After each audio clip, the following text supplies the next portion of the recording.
Bonjour à tous et bienvenue dans 3 infos sur votre chaîne d'information insolite. Je suis Ronan et aujourd'hui 3 infos sur Oshi. Moi, franchement, mon combat, c'est que la manif pour tous n'existe plus, en fait.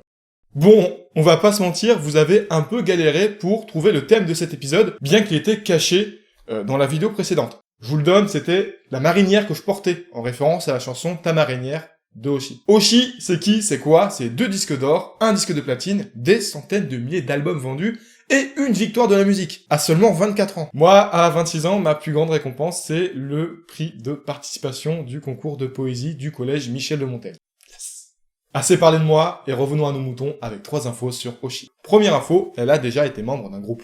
Le succès de Oshi, il a démarré avec sa carrière solo, en 2017. Avec le temps, elle a gagné beaucoup de notoriété auprès du grand public. Mais comme beaucoup d'artistes, sa passion de la musique a commencé beaucoup plus tôt. En effet, c'est 6 ans avant de commencer sa carrière solo, qu'elle a formé un groupe avec ses amis, le groupe Transistoré. Ils vont jouer ensemble dans des concerts locaux pendant 2 ans avant de se séparer. Deuxième info, elle a refusé The Voice.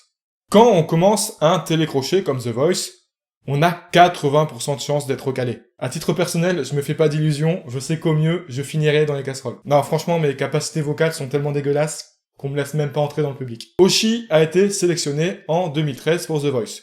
Bravo.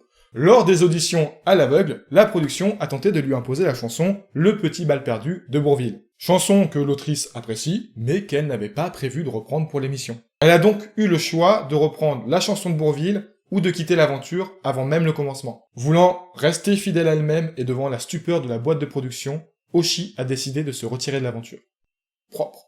Troisième info, c'est une gameuse. Effectivement, Oshi n'est pas la dernière pour faire du 360 no-scope sur Fortnite, puisqu'elle a plus de 1000 top 1 sur le jeu. Je vais vous le dire, j'ai aucune crédibilité pour parler de Fortnite.